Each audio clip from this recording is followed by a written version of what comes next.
Thank you for joining Wars of the Roses as we continue with Part 7, Concentration and Retrospection from The Phoenix by Manly P. Hall. Melancholia, concentration and retrospection. For years, students of occultism in America have been searching for a safe and sane path of discipleship. Most methods advanced by metaphysical teachers are unsatisfactory and even hazardous. Uncounted disasters may be traced to unwise efforts to awaken latent superphysical forces.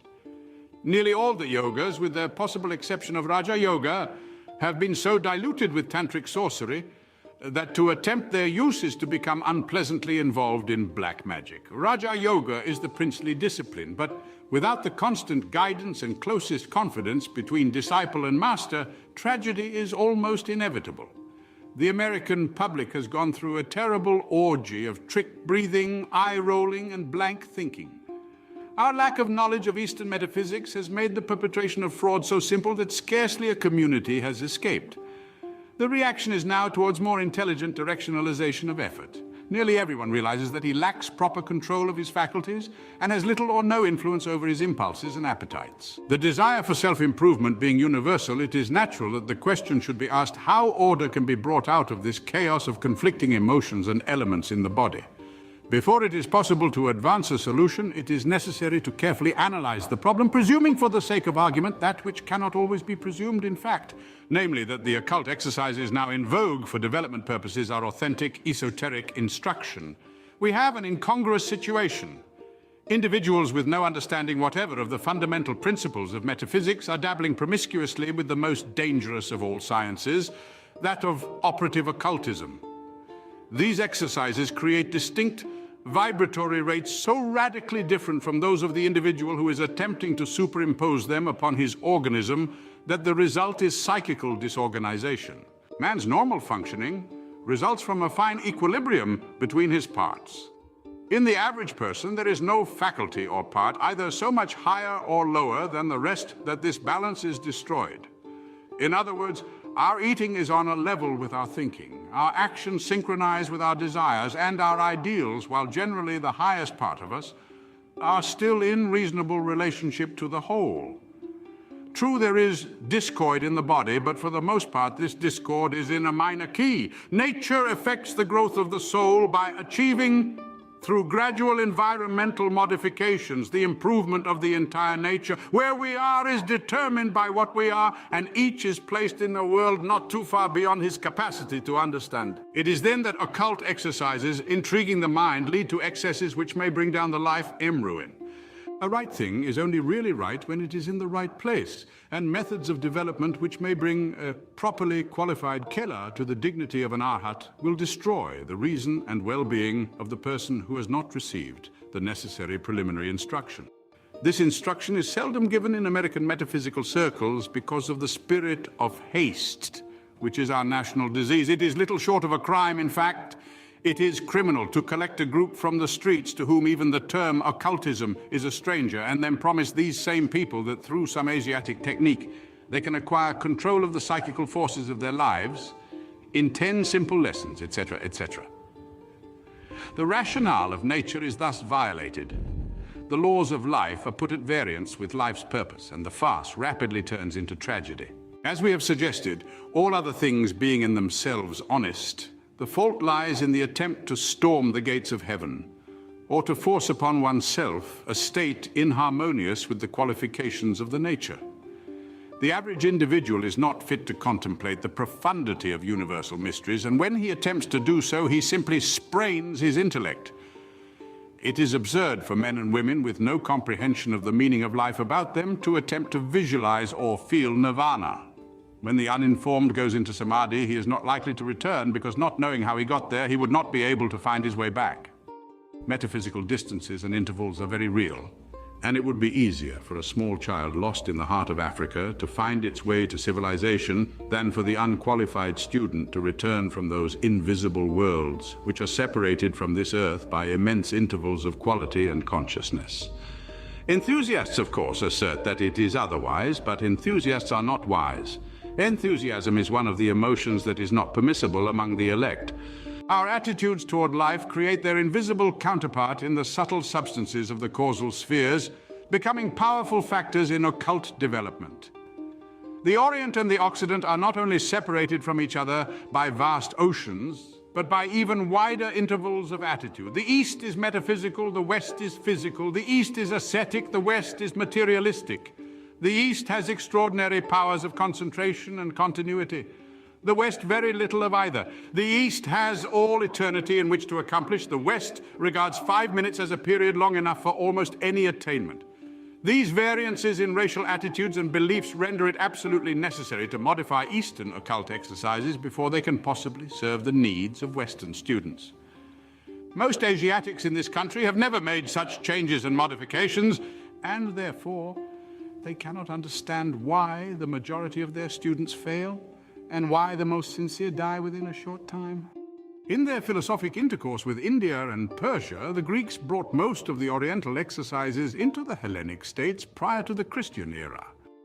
Pythagoras, the greatest of the Greek school, having been initiated at Ellora and Elephanta, was unquestionably instructed in the esoteric practices of the Brahmins. If other evidences be lacking, the fragments of his esoteric disciplines that have survived support this viewpoint. We find that the Greeks modified the Asiatic disciplines, bringing them into harmony with the great body of Western thought. Through Platonism, the Oriental traditions were widely disseminated and perpetuated to this day in reasonably complete form, although Plato has not been properly interpreted for many centuries. The Greeks devised a positive approach to truth. Instead of the universe absorbing man, as in the Asiatic mode, they conceived man absorbing the universe. Pythagoras taught perfection through the glorification of self, that is, through release of all the potential powers of self, whereas the Orientals taught perfection through the debasement and renunciation of self and the denial of all individual existence. It is not difficult to see that to the Western mind, individuality is the cornerstone of life. In the last analysis, however, both schools have the same ultimate. Both achieve perfection, and the state itself is identical in both systems. However, the psychology of the approach is entirely different. And this difference is not only an intellectual one, but expresses itself through every nerve and fiber of the Occidental organism. To deny this expression is to throw the whole life out of harmony with both its environment and its racial plan. Hence, when that which is naturally positive attempts to become negative, discord begins, becoming more acute as the sacred premises of Occidental development are violated. The question then naturally arises: what are the disciplines peculiarly suitable to the Occidental world? Where can those disciplines be found, and how can they be applied in an effort to accelerate the perfection of the organisms? Before taking up these questions, one other point must be made clear. No occult development can produce permanent results which in any way compromises the laws of life. There can be no growth apart from growing, nor can any individual improve more rapidly than he can grow. Growth does not imply a sudden spurt in any one direction. It involves the symmetrical expansion, the increase of all parts in harmony with the law of natural unfoldment. In other words, true spirituality cannot in any way exist apart from a spiritualized condition of the whole constitution, mental, spiritual, and physical. A man cannot be spiritual in his right hand and physical in his left, nor can one organ exceed another in virtue, because all partake of the diffusion of life permeating the whole, and cannot minister to one apart from the rest. A man can no more overreach himself spiritually than he can be truly virtuous on Sunday and sinful the rest of the week. Sunday piety is not virtue, we know, nor can any false stimulation of a single part which is not justified and substantiated by the testimony of all other parts be considered legitimate spiritual growth. Our attitudes toward life, our capacity to learn, our value sense, and our morality, these are all chemical products of the separate parts of ourselves combined to form ethical compounds. Hence, our ability to see intellectually is indivisible from what we are. And no matter how hard we try, we simply cannot be more than the sum of ourselves, nor appreciate qualities with which our whole being is not en rapport. The student who feels that he will become spiritual in spite of himself has a rude awakening ahead, for he can only gain true metaphysical power because of himself. Even the simplest exercises, which can be designed for the improvement of man's physical state, cannot therefore be successfully performed unless the whole disposition is placed under an increasingly rigid discipline. By this discipline, we do not mean to infer inhibition, but simply a realization of the interrelationships existing throughout the human constitution. The simple exercises herein outlined involve no extreme asceticism, nor is any radical departure from the natural order of life either necessary or desirable. The discipline is concerned largely with attitudes and those disquieting fluxes which destroy the harmony of the inner life. Mental peace and emotional poise should be first cultivated. These will result in a greater degree of corporeal harmony, which harmony provides the proper environment for the directionalization of the abstract faculties. Concentration is impossible, or at least its success is seriously jeopardized by intemperate attitudes. As the Bhagavad Gita so aptly puts it, only the man balanced in pain and pleasure is fitted for immortality. Many people believe that peace will result from the cultivation of a spiritual state, when in reality the spiritual state results from the development of peace. Perfection is the end and not the means. Perfection is the consummation of enlightened effort and bestowed only upon those who have greatly achieved in other things. When the mind is torn with discord and speeded up to an abnormal intensity by uncontrolled nerve impulses, or the emotions are rendered intemperate by grief, fear, or hate, no illumination can result from the performance of occult exercises. Only disaster can follow unbalanced effort, or effort supported only by unbalanced functioning. So East and West alike warn their disciples that before they put their feet upon the path of wisdom, they must place their own beings in a state of order. Concentration is the first exercise which we will take under consideration. Concentration is simply the pointing of mental effort, the focusing of the mind so that the object of the attention shall be an undivided interest. Concentration involves the coordination of the intellectual parts under the dominion of the will, the function of the will being to contribute intensity and continuity to mental effort. The average person has poor continuity. He cannot carry a train of thought to its logical destination. In other words, he cannot think things through. Impulses foreign to the subject intrude themselves and the sequences are lost. The untrained man is also superficial as to the degree of his mental effort. His thoughts are not sharply delineated nor given proper values, but are so blurred or slurred that they produce little, if any, effect upon his code of action. The purpose of concentration is to begin the organization of the mental power so that the mind actually becomes that which it was designed to be, an instrument for the discernment of relative values and realities. Concentration as an exercise cannot be injurious if practiced with moderation and not allowed to obtrude itself upon the responsibilities of daily life. It should be carefully noted, however, that concentration as an exercise is in no way a substitute for labor or action, but is primarily designed to assist the individual to gain from experience those precious truths which are the beginning of wisdom and understanding. In approaching the practice of concentration, it is first necessary to remove the sense of effort involved. For effort brings with it tension, and this tension, instead of clarifying the mind, upsets the nerves and often results in serious discomfort. Man is a bundle of tensions. The life that he lives is so filled with false intensiveness that nervous debility and deterioration afflict a large part of the race. As a philosophical discipline, concentration must be performed through the gentle application of will and not by browbeating the thought into a state of groveling servility. Many are unpleasantly surprised when attempting concentration at the unruliness of their faculties. The mind pays but little attention to the will, and our thoughts wander promiscuously through the ether of the brain. After a few unsuccessful efforts, many become discouraged and develop inferiority complexes, while some become so enraged at their inability to think that their emotional reactions render them incapable of concentration. Discouragement, disgust, annoyance, and other destructive reactions can prove serious hindrances to the objective to be reached. While the one who faces even failure gracefully by his very gesture achieves a considerable measure of success. The ancients established the desirability of performing concentration in the early morning hours, preferably upon awakening and before rising. The advantages of this time are, first, that the superphysical entity which is out of the body during sleep has but just returned thereto, and its functioning is least impaired, as the activities of the body have not yet obscured the subtle impulses of the soul. Then again, there is less tension in the body at this hour.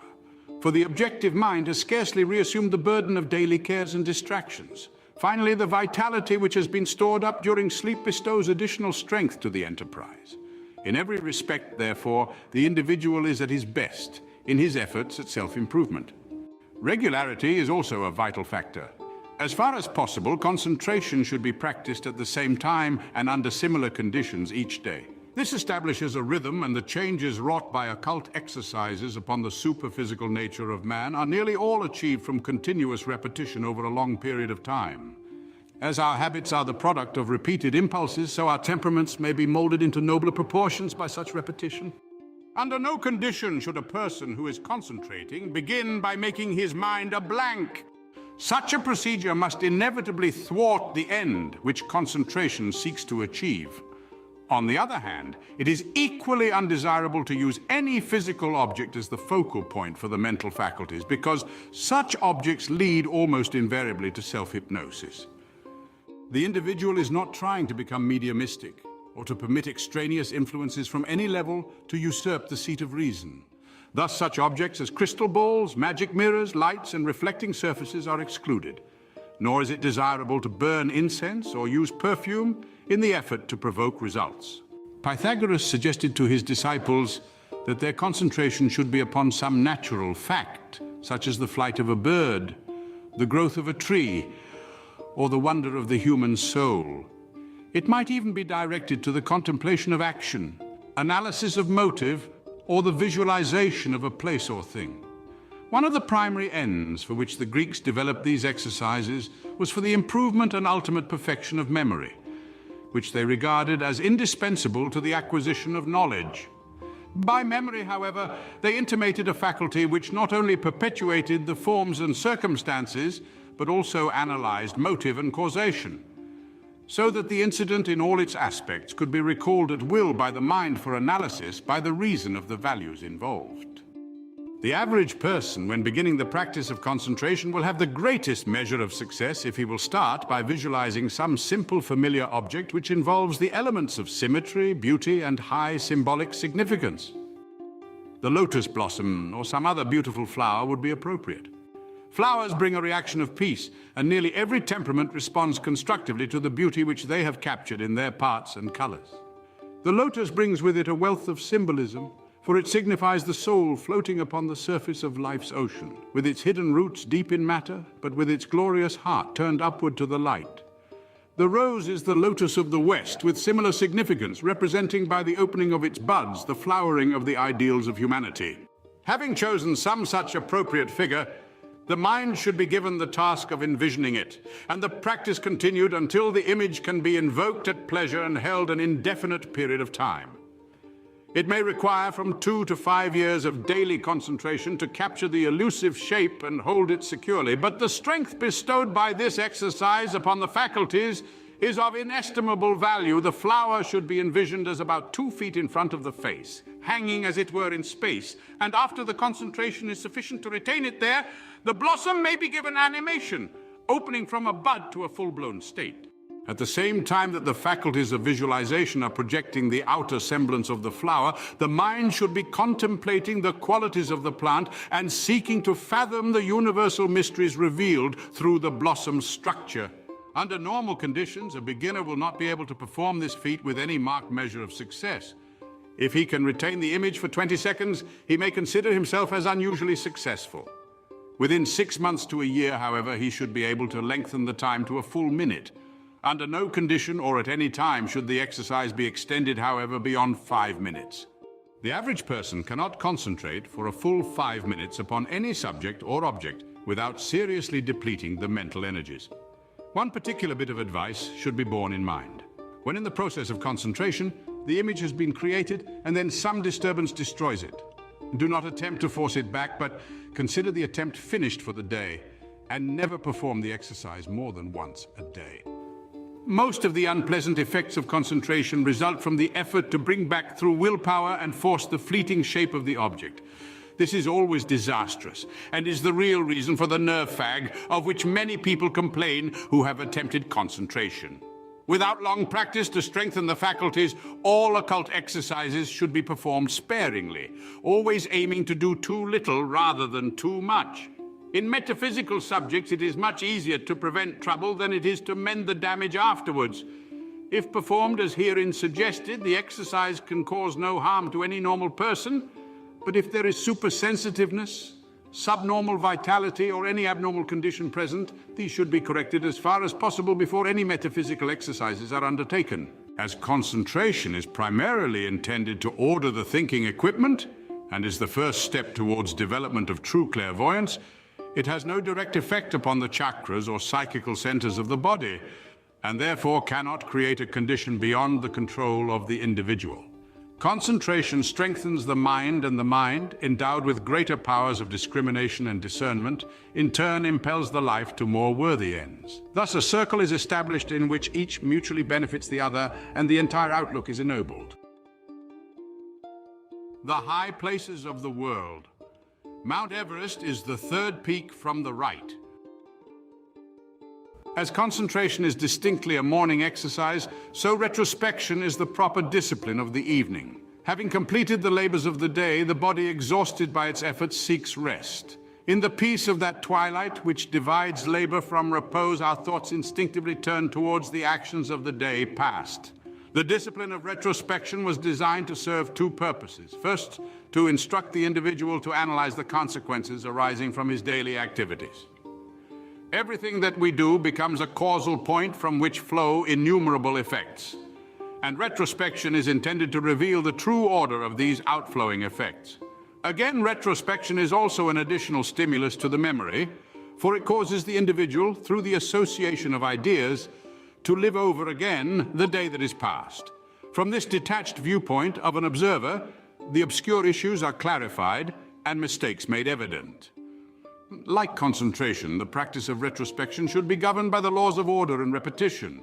The process should be the last waking act of the day, when the mind has begun to release its hold upon worldliness and retire into itself. Again, there should be no effort. The events of the day should be allowed to flow through the mind like the passing incidents of a panorama. The course of the picture, however, should be reversed. The mind should work backwards through the day, beginning with the last act and ending with the first. The goal should be a smoothly flowing recapitulation of every incident and circumstance of the day. By placing the effect before the cause, as is done in retrospection, we introduce an entirely new element.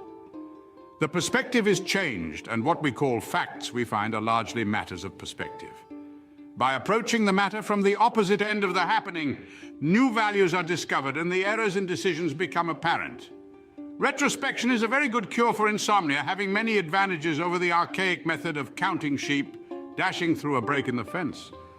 The average person cannot remain awake through a period of retrospection. He often goes to sleep before he has recalled 1/10 of the actions of the day. This, however, is not a cause for discouragement, since once the rhythm of retrospection is established, the process continues throughout sleep. Retrospection is the greatest organizer of life ever discovered, and after practicing it for a short time, an improvement will be noticeable. As the mind grows accustomed to think upon the result of action, it begins to reason by anticipation, and the decisions necessary to our daily existence are thus made with gradually increasing ease and accuracy. 5 years of faithful performance of retrospection will lift the individual from the haphazard state of the majority to the level of the philosophic few. For it is impossible to contemplate sincerely upon action without instinctively desiring to improve that action and render it more meritorious in the sight of self, which must always be the supreme judge. Persons with a bad memory, which simply means one that has never been developed or has been broken through abuse, often complain that they are incapable of performing an accurate retrospection. At the same time, most of these people bewail the deficiency of their retentive faculties and wish there was some way in which they could improve their memory. Retrospection will accomplish this end, but the correction must necessarily be gradual. Little by little, the ability to remember will increase, and in time the smallest incident can be recalled at will. Nothing is ever really forgotten, but very few can tap the storehouse of memory and draw forth therefrom the thought pictures accumulated there. Retrospection gives control of these pictures, and a person who has achieved high proficiency in the exercise can go backward not only over the previous day, but over the entire life. recovering each detail and distilling wisdom from every apparently accidental occurrence. Retrospection should not be extended unduly, and if the individual does not fall asleep in a short time, the effort should be discontinued until the following day. In a dream, a person can live over a whole lifetime in a few moments. The same is true in retrospection. A minute analysis of even a well-filled day should not require over 10 minutes, and to lengthen retrospection beyond this point may cause an unpleasant sense of fatigue. Nor should one permit any irritation over inability to rescue some desired thought from the oblivion of forgetfulness. That which cannot be accomplished is best passed over with no emotion except a sincere desire to do better the next time. One other point is involved in the exercise of retrospection, namely the moral or ethical aspect. When the exercise has revealed some complex of action, the individual should make a definite effort to order the circumstances and determine what he should have done under the conditions. He may feel a certain pleasure from the contemplation of a distinctly righteous act. He should also honestly criticize himself without, however, any sense of pettiness where he feels that he has been delinquent in some duty. Retrospection includes not only the living over of the day, but also putting it in order, picking up the broken fragments and loose ends, and preparing the whole temperament for more constructive endeavor in the future. Every retrospection should bring the life up to date, summarizing that which has been accomplished, and to a certain degree, sensing the direction of future accomplishment. When concentration and retrospection are practiced daily, the entire life will reflect the improvement which right thinking confers. These exercises, giving the proper stimulation to the whole nature, will finally bring the student to the path of discipleship. If followed as here suggested, they prepare the conscious nature for its new duties in a larger vista and are the absolute prerequisites of a spiritualized state. And most important of all, they do not jeopardize the integrity or endanger the health and efficiency of those who practice them. Thank you for watching, and please don't forget to share, like, subscribe, and comment. And if you can, please consider donating to Wars of the Roses. Links to PayPal and Patreon are in the description. Thank you so very much.